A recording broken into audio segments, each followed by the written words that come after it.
आज रामदाईको होटलमा आलु चप बनिनलाई प्याज काटिँदैछ।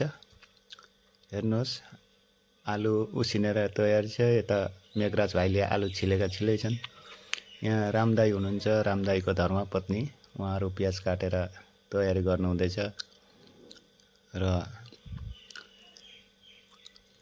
कस्टमर एकछिनदेखि यहाँ भिडाभिड हुनेछ र उहाँहरू हतार हतार गरेर सबै आइटेमको तयारी भइरहेछ।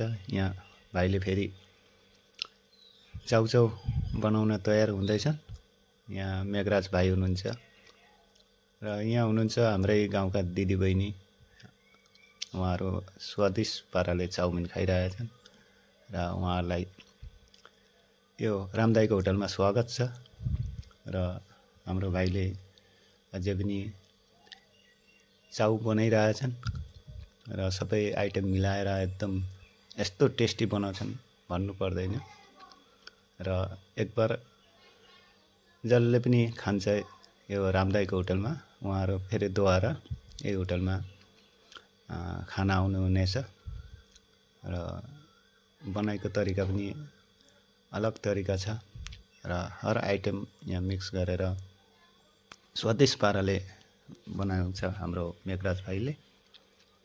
र उहाँले बाहिर ट्रेनिङ लिएर आउनुभएको छ। धेरै दिनको ट्रेनिङ छ उहाँलाई।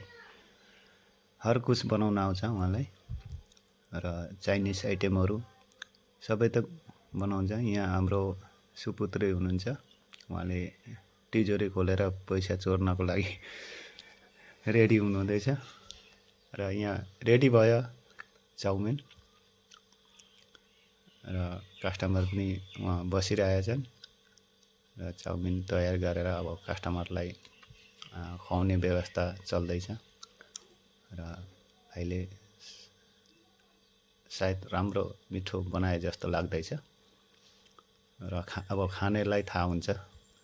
र यहाँ हेर्नुहोस्, कस्टमर भिडै हुन्छ र 3 जना मान्छेले पनि दिएर यहाँ तत पाउँदैनन्, त्यस्तो भिड